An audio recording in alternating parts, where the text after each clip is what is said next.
penyembahan kita hanya Kau.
Bersyukur Tuhan kami masih boleh bangun pada pagi hari ini Tuhan. Sebentar kami akan memulai hari kami Tuhan dengan mendengarkan sedikit dari firman Tuhan. Kiranya Tuhan, apa yang keluar dari mulut hamba Tuhan boleh berasal daripada-Mu saja Tuhan. Bukalah setiap hati dan pikiran setiap orang yang mendengarkan Tuhan, agar firman ini boleh menjadi rema dan berkat dalam kehidupan mereka. Hanya dalam nama Tuhan Yesus Kristus kami berdoa, amin. Shalom 14. Hari ini kita mau buka ayat Alkitab kita dari Matius 11. Aku bakalan bacain buat kita semua. Setelah Yesus selesai berpesan kepada ke-12 muridnya, pergilah ia dari sana untuk mengajar dan memberitakan Injil di dalam kota-kota mereka. Di dalam penjara, Yohanes mendengar tentang pekerjaan Kristus, lalu menyuruh murid-muridnya bertanya kepadanya, "Engkaukah yang akan datang itu, atau haruskah kami menantikan orang lain?" Yesus menjawab mereka, "Pergilah dan katakanlah kepada Yohanes apa yang kamu dengar dan kamu lihat. Orang buta melihat dan orang lumpuh berjalan, orang kusta menjadi tahir, orang tuli mendengar, orang mati dibangkitkan, dan kepada orang miskin diberitakan kabar baik. Dan berbahagialah orang yang tidak menjadi kecewa dan menolak aku." Setelah murid-murid Yohanes pergi, mulailah Yesus berbicara kepada orang banyak itu tentang Yohanes. "Untuk apakah kamu pergi ke padang gurun, melihat bulu yang digoyangkan angin kian kemari? Atau untuk apakah kamu pergi melihat orang yang berpakaian halus? Orang yang berpakaian halus itu tempatnya di istana raja. Jadi untuk apakah kamu pergi melihat nabi? Benar, dan aku berkata kepadamu, bahkan lebih daripada nabi, karena tentang dia ada tertulis, lihatlah, Aku menyuruh utusanku mendahului engkau. Ia akan mempersiapkan jalanmu di hadapanmu.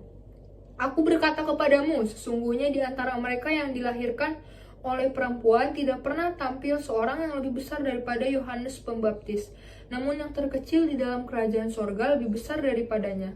Sejak tampilnya Yohanes Pembaptis hingga sekarang, kerajaan sorga diserong dan orang yang menyerongnya mencoba menguasainya.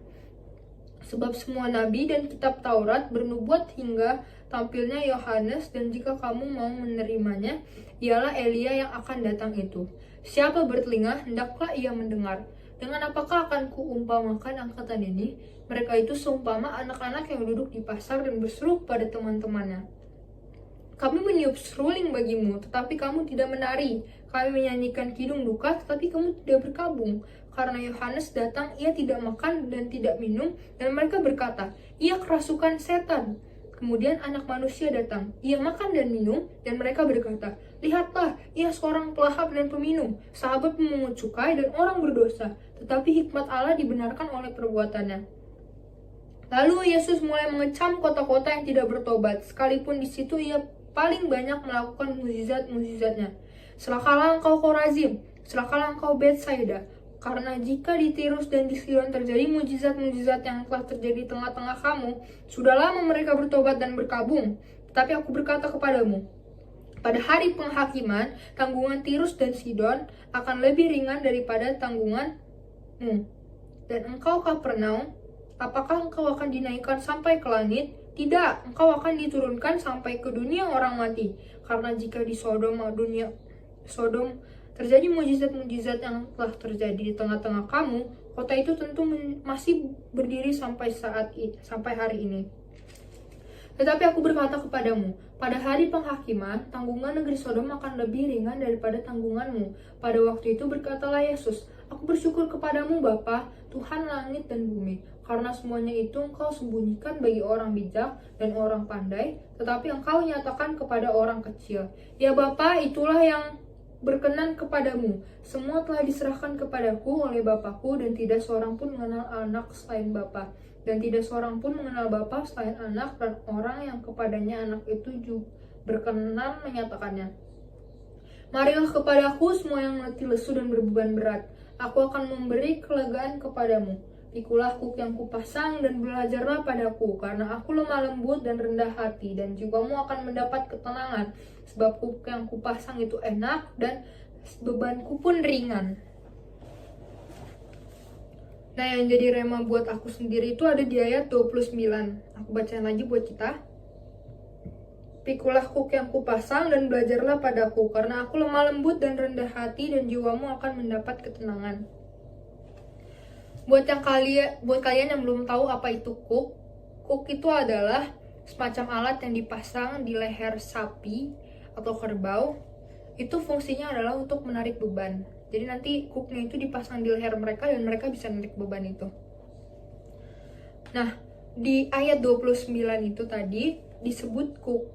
Kuk ini adalah perintah Tuhan. Perintah Tuhan yang dimana di ayat 30 dibilang, sebab kuk yang kupasang itu enak dan bebanku pun ringan.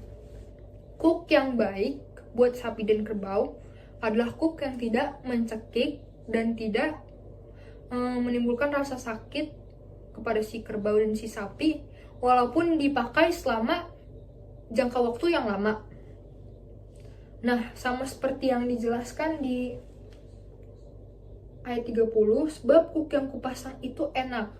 Kan tadi kan kuk yang baik buat sapi dan kerbau itu kan adalah kuk yang tidak mencekik dan tidak menimbulkan rasa sakit kan. Nah, ini sama seperti perintah Tuhan. Kuk yang kupasang itu enak. Jadi sebenarnya tuh perintah Tuhan itu baik buat kita.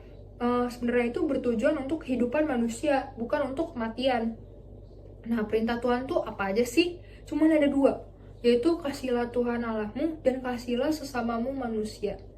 Tapi 2 ini pasti kalian pernah mikir dong, itu kan gak selalu gampang dilakuin. Apalagi kalau kalian lagi marah sama teman kalian, kalau kalian lagi kecewa sama Tuhan karena 1 dan 2 hal, pasti mengasihi itu nggak selalu mudah dilakukan kan. Nah itu kembali ke diri kita masing-masing. Kita harus bisa lihat kalau perintah Tuhan itu baik buat diri kita, berguna buat diri kita. Maka kita bisa melakukan perintah Tuhan itu dengan senang hati. Nah kayak yang udah dibilang di ayat 30 juga, sebab kuk yang kupasang itu enak dan bebanku pun ringan.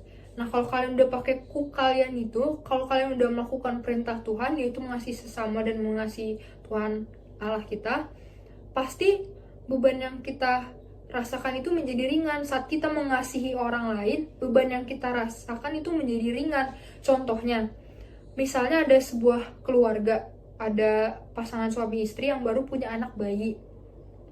Anak bayi itu nangis setiap malam. Pastinya mungkin ada aja keluarga yang kesel nih, kenapa sih berisik banget. Tapi kalau pasangan suami istri itu punya kasih, mereka nggak bakal marah sama bayi itu karena mereka mengasihi bayi itu. Makanya saat kita menggunakan kuk yang dipasang sama Tuhan itu, saat kita melakukan perintah Tuhan, beban kita akan terasa ringan. Itu aja yang bisa aku bagikan sama kita hari ini. Kita mau bersatu dalam doa. Bapa di surga, Bapa yang mulia, kami bersyukur Tuhan kalau kami sudah boleh mendengarkan sedikit dari firman-Mu Tuhan. Kami bersyukur Tuhan kalau apa yang kami dengar ini Tuhan boleh menjadi berkat Tuhan, dan kiranya kami boleh terapkan di kehidupan kami sehari-hari Tuhan. Bapak, sebentar kami akan menjalankan aktivitas kami Tuhan selama sehari ini. Kiranya Tuhan Kau berkati dari awal hingga akhir Tuhan.